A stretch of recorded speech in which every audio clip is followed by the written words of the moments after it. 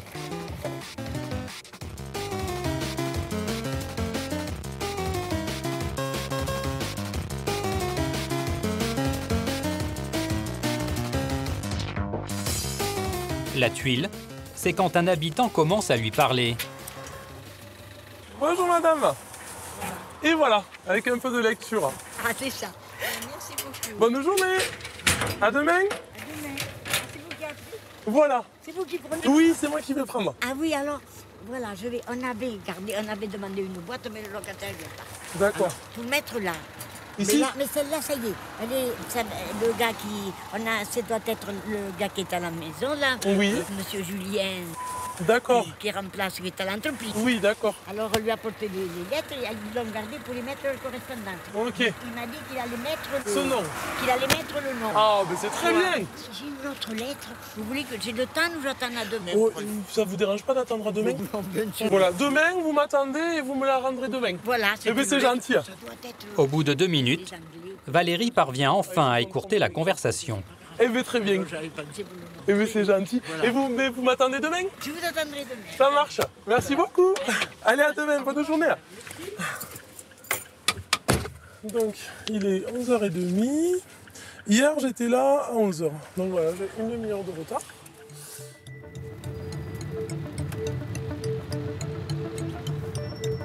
Midi, pas le temps de s'arrêter pour déjeuner. C'est un petit sandwich. Quand même, parce que pas manger, c'est trop dur. Pour rattraper le temps perdu, elle coupe à travers bois.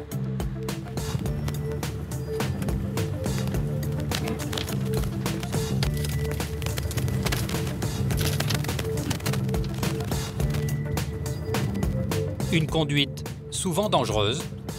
Sous mes yeux, elle grille un stop. C'est non-respect du code de la route, prise de risque et en plus il faudrait que je mette ma ceinture de sécurité.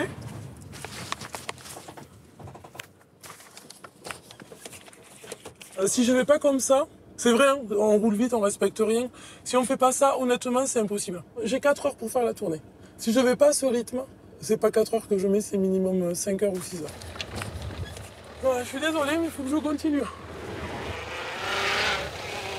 Le plus souvent, Valérie ne parvient pas à faire sa tournée en 4 heures. Mais la Poste ne paye pas ses heures sup. Pour l'entreprise, si elle dépasse les délais imposés par le Lean, elle est en tort. Les habitants, eux, ne sont pas tous satisfaits de cette nouvelle organisation. Bonjour madame, donc je vais vous présenter. Hop. Oui. Il me faut une signature ici. Ok, merci.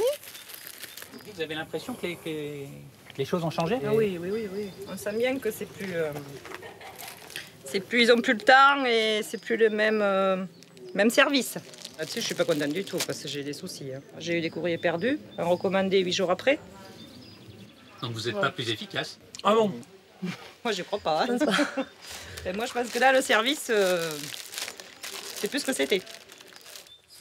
Aujourd'hui, Valérie est au bord de la rupture.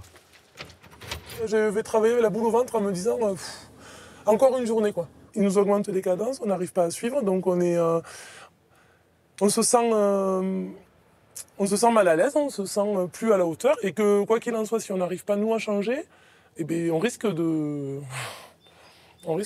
sombrer. C'est marche ou crève en gros. Enfin moi ça me fait cet effet. La situation de Valérie n'a rien d'exceptionnel. En Bretagne, une étude commandée par le Comité d'hygiène et de sécurité de la Poste épingle le rythme infernal des tournées en 2012.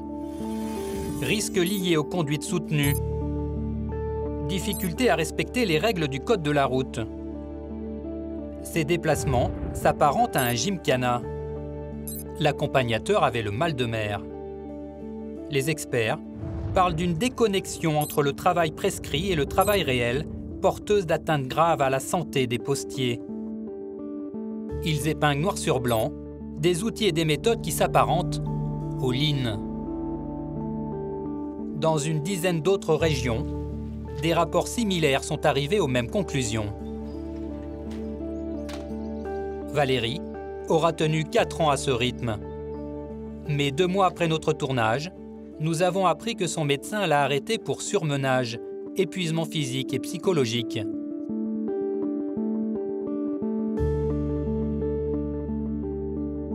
Une autre histoire est encore plus dramatique. Dans le Lot, Jocelyne Curoux s'est suicidée le 4 janvier 2014. Elle avait 57 ans. Elle a pris des cachets avant de venir se noyer volontairement dans ce lac, en tenue de factrice, alors qu'elle aurait dû se rendre au centre de tri où elle travaillait. Selon son mari, Jocelyne Curoux était minée par son travail, le stress, les cadences inatteignables. Francis, le mari de Jocelyne Curoux, a accepté de me rencontrer.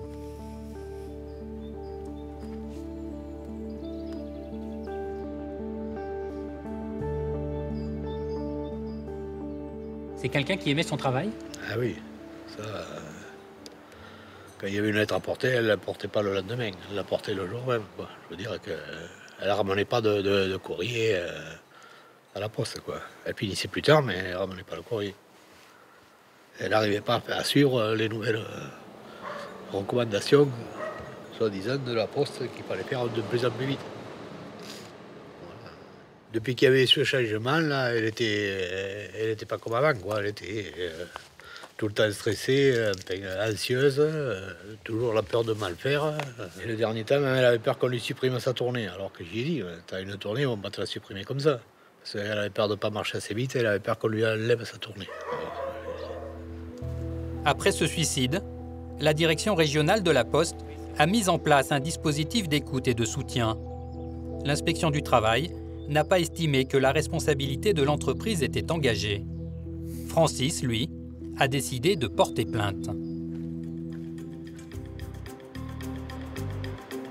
Le lean est-il facteur de stress et de mal-être à la Poste? C'est ce que pense une ancienne cadre dirigeante de l'entreprise, et pas n'importe laquelle. Bonjour, entrez. Astrid Herbert-Travel, DRH pendant 17 ans. Au plus haut de sa carrière, elle a été responsable de 35 000 postiers en Île-de-France. Elle a quitté l'entreprise en 2011 suite à un conflit avec sa direction. Elle nous montre des rapports internes de la médecine du travail. Selon elle, il y a une corrélation entre la montée en puissance du lean à la Poste et le mal-être des salariés. Donc là, on a une décennie de rapports de médecine de prévention. Donc, des rapports de 2004 à 2013. Je vais reprendre quelques... Voici le rapport de 2009. On va dépister tout un tas de maladies psychologiques, donc de syndromes anxio-dépressifs, de troubles du sommeil, de burn-out, etc. Donc, pour le chiffrer, on en est à 81. Et au fur et à mesure des années... 2 ans plus tard, le nombre des pathologies repérées est multiplié par 7. Par exemple, on se retrouve en 2011, la même catégorie. Là où on était à 81, eh bien en 2011, on est à 551. Et on voit que rien que le nombre de pathologies, donc de burn-out et d'épuisement professionnel, il dépasse 100. Avec en plus des commentaires des médecins de prévention qui lient très clairement ces pathologies psychologiques à l'organisation du travail et aux réorganisations permanentes qui ont lieu à la Poste. Aujourd'hui, à la Poste, le taux d'arrêt de travail est supérieur de 66% à la moyenne nationale. Sur ces 7 dernières années, d'après les syndicats, il y aurait eu plus de 220 suicides. En 2012, l'entreprise lance l'opération Grand Dialogue. Elle promet d'améliorer les conditions de travail des postiers, mais depuis, les suicides continuent. Toute cette morbidité autour du travail qu'on connaît à la Poste, au travers de faits divers dont on a parlé directement, puis de suicides qu'on voit omniprésents à la Poste, pour moi, ils sont liés à la gouvernance, au cadre de travail, à l'organisation du travail. À partir du moment où l'organisation du travail elle est basée sur de lean management, on peut se dire que le lean management a une part de responsabilité dans la mortalité à la Poste et le malaise qu'on y observe. Astrid Herbert-Ravel a réalisé une synthèse de 60 expertises sur les conditions de travail à la Poste. Voilà. Un véritable dossier noir qu'elle a transmis au ministère du Travail en espérant déclencher une enquête nationale. En attendant, j'emporte ce rapport pour le soumettre au PDG de la Poste. J'essaie d'obtenir une interview depuis 1 mois et demi, en vain. J'ai appris que Philippe Val, le patron de la Poste, faisait le tour des grandes villes de France pour présenter sa nouvelle stratégie au cadre de l'entreprise. Ce jour-là, il doit intervenir à Toulouse, au parc des expositions. 700 cadres de la région Midi-Pyrénées ont fait le déplacement.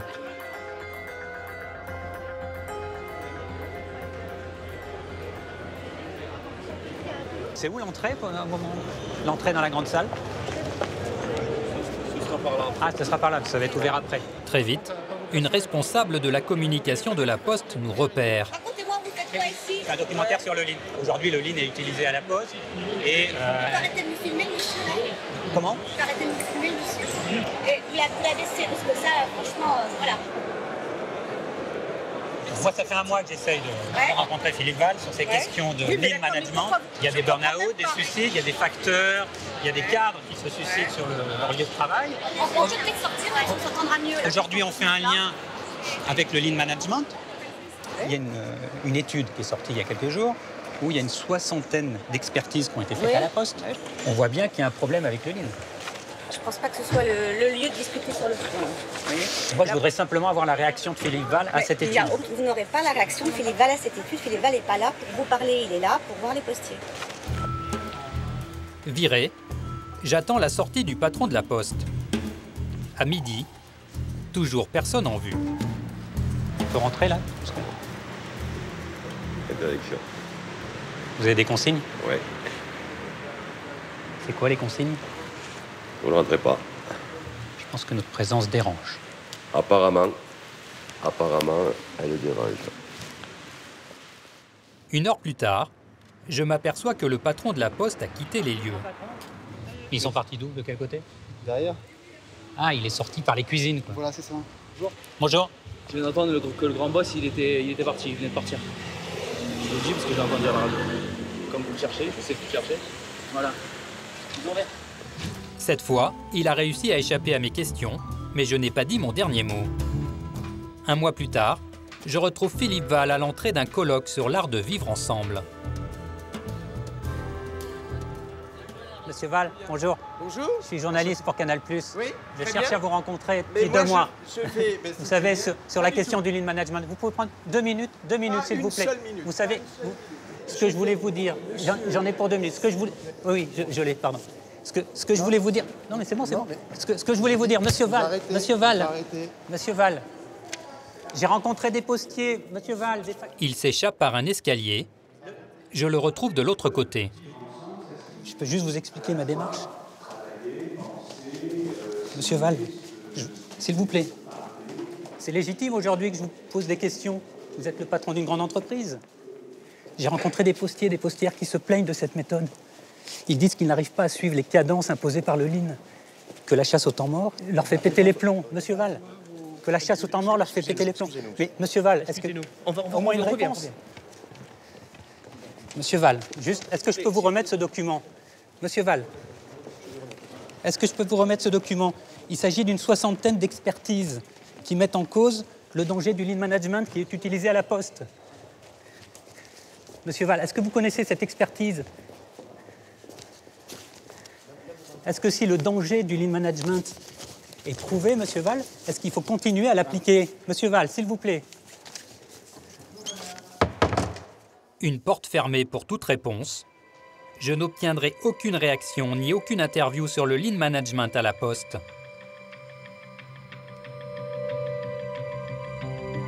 Une autre grande entreprise, adepte du lean management, a été confrontée à des problèmes de mal-être au travail. France Télécom. Entre 2008 et 2010, l'entreprise est frappée par une vague de suicides. L'affaire fait la une des médias. 22 suicides en 1 an et demi, le bilan est lourd pour l'opérateur. La série noire se poursuit donc à France Télécom. Pour la première fois, une entreprise pourrait être poursuivie au plan pénal pour sa politique de gestion du personnel. En 2005, pour améliorer sa compétitivité, l'entreprise se réorganise en utilisant notamment les principes du Lean. C'est le plan Next. Quelques années avant la Poste, j'allais dire que France Télécom a essuyé les plâtres. Ce sont les mêmes logiques et les mêmes outils qui ont été mis en place, avec pour moi les mêmes résultats. Le PDG de France Télécom, Didier Lombard, sera obligé de démissionner. Aujourd'hui, il est mis en examen pour harcèlement moral avec 6 autres cadres dirigeants de l'entreprise.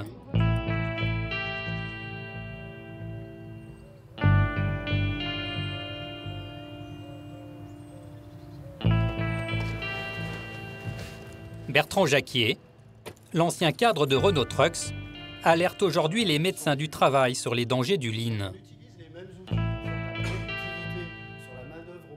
Qu'a fait le Lean? Il a nié le corps, il a nié l'émotion, il a nié l'environnement. Autant de choses qui ont un impact direct sur la santé. Margaret Moreau est l'un des rares médecins du travail, spécialiste du Lean Management. Le Lean est une organisation qui ne dit pas son nom dans les entreprises.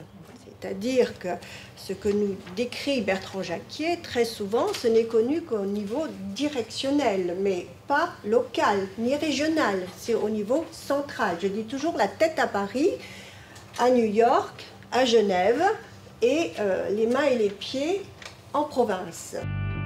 Margaret Moreau a été médecin du travail pendant 20 ans, chez un grand constructeur automobile qui faisait du Lean. Opposée à cette politique, elle a fini par quitter l'entreprise. Et aujourd'hui, elle part en guerre contre cette méthode de management censée changer le monde. Par expérience, je peux vous dire qu'au bout de plus de 6000 évaluations depuis 2006, les états de suicide que je peux, enfin des tentatives de suicide, pardon, les dépressions graves, les burn-out que je peux constater se révèlent beaucoup plus fréquents dans une entreprise qui pratique le Lean que dans les entreprises qui ne les pratiquent pas.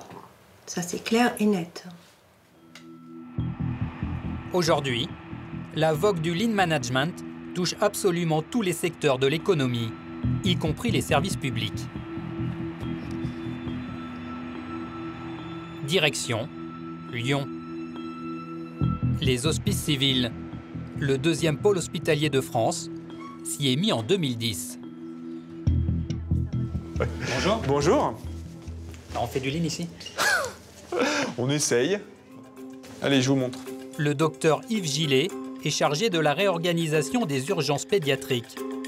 Chaque semaine, il réunit médecins et infirmières pour réfléchir à des améliorations de leur organisation. Ces allers-retours entre ici et les box, à mon avis, ça vous fait perdre du temps. Ce qui serait peut-être souhaitable de faire, c'est d'essayer d'aller au plus près des patients. Est-ce que vous êtes obligé d'avoir le chariot ici et partir à la salle d'observation plutôt que de préparer directement la salle d'observation? Après, c'est compliqué. Quand on a beaucoup de bilans à faire, c'est qu'il y a beaucoup d'activités. Donc les box sont, pour la plupart du temps, pris. Est-ce qu'il y a d'autres personnes qui ont des choses à rajouter? Non? D'accord. Bon. Allez, go. Bon. L'une des idées trouvées ici a révolutionné l'accueil des enfants. On va ramener votre enfant, on va nettoyer la plaie puis faire une petite photo pour mettre sur le dossier informatique. D'accord, je vais le chercher. Allez-y. Ne bouge pas, on va prendre la photo de ta plaie. Merci. Parfait. Voilà. La photo vient directement sur le dossier informatique de l'enfant et ça nous permet justement d'ouvrir une seule et unique fois le pansement, éviter ainsi les risques à chaque fois d'infection. Ça permet vraiment une optimisation de la prise en charge. La photo est immédiatement envoyée au docteur Gillet. Là, je vais prendre le dossier de Maxime et sans qu'il soit là, sans que je l'embête, sans que je lui fasse mal, sans que je lui fasse peur, je regarde sa plaie. J'ai pas besoin d'aller le chercher, de le faire venir dans un box, de le remettre dans la salle d'attente, etc. Donc ça fait 1 minute à chaque fois, mais avec 300 patients dans la journée, 300 minutes, ça fait beaucoup. Au revoir. Merci.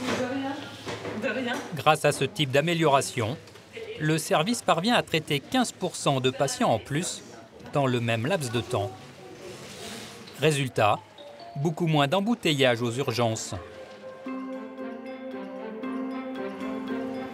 L'État a dépensé plus de 150 millions d'euros depuis 2007 pour développer le lean management dans les hôpitaux, mais aussi les ministères, les préfectures et les tribunaux. Il prévoit d'investir 20 millions de plus ces prochaines années. À Matignon, c'est Thierry Mandon qui est chargé du dossier. Ce qui me choque, c'est que vous continuez à financer le déploiement du Lean alors que cette méthode est potentiellement dangereuse pour les salariés. On parle de burn-out, on parle de suicide. En effet, dans les entreprises privées, il a participé à des pressions mises sur les salariés qui sont des pressions négatives. Donc nous prenons des briques du Lean, des parties de cette méthodologie, pour que les salariés participent, les agents de la fonction publique participent à l'amélioration de la réponse qui est donnée aux usagers. Et avec ça, je ne crois pas que nous ayons des risques de quelque nature que ce soit.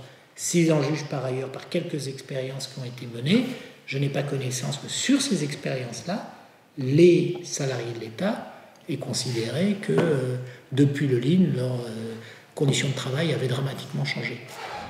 Pas sûr. Dans le domaine de la santé, le Lean commence aussi à faire polémique.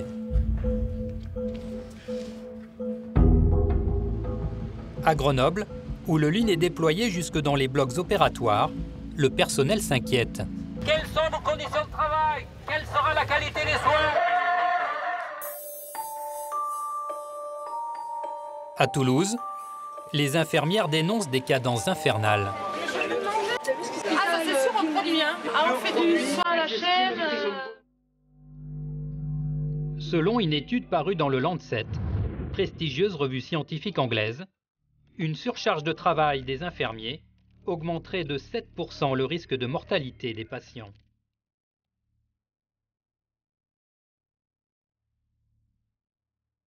Yves Gillet, le docteur en pédiatrie de Lyon, admet que le Lean n'est pas adapté à tous les services. Le risque, effectivement, dans d'autres services, on est quand même beaucoup pressé par l'activité et tout ça. Et ça, c'est un risque réel que moi, je mesure mal parce que ce n'est pas mon quotidien. C'est que vous dire, ben voilà, vous avez gagné 20% de temps, donc vous allez pouvoir faire 20% de patients en plus. Et là, on devient dans un truc qui n'a plus de sens. Sylvie est infirmière en région parisienne. Il y a 2 ans, elle a commis une erreur médicale. Pour elle, c'est la faute de la pression et du Lean. Ce jour-là, à cause d'une surcharge de travail évidente, j'ai failli tuer un patient. Il y avait une poche de chimiothérapie, une poche d'hydratation. J'ai interverti les 2 poches et si je l'avais laissé patienter encore un petit peu après avoir sonné, je pense que oui, il ne serait plus là. Dans ma tête, je me suis dit, là, stop, il faut vraiment que j'arrête le dégât. Et je l'ai très très mal vécu. C'est ce qui a fait que j'ai quitté l'hôpital peu de temps après. Vous, le cas que vous nous décrivez, on pourrait dire, c'est un cas exceptionnel. Non, c'est pas exceptionnel du tout. Non, non. C'est arrivé à d'autres de mes collègues. Je dis pas qu'il y en a tous les jours, mais oui, c'est arrivé. C'est arrivé plusieurs fois. C'est ça, le Lean, c'est à force de vouloir aller trop vite, forcément, on fait des erreurs. Aujourd'hui, Sylvie a quitté l'hôpital et s'est mise à son compte en infirmière libérale pour travailler à son rythme. Salariée sous pression, réduction des effectifs, mal-être au travail. La méthode miracle des patrons aurait aussi une face sombre.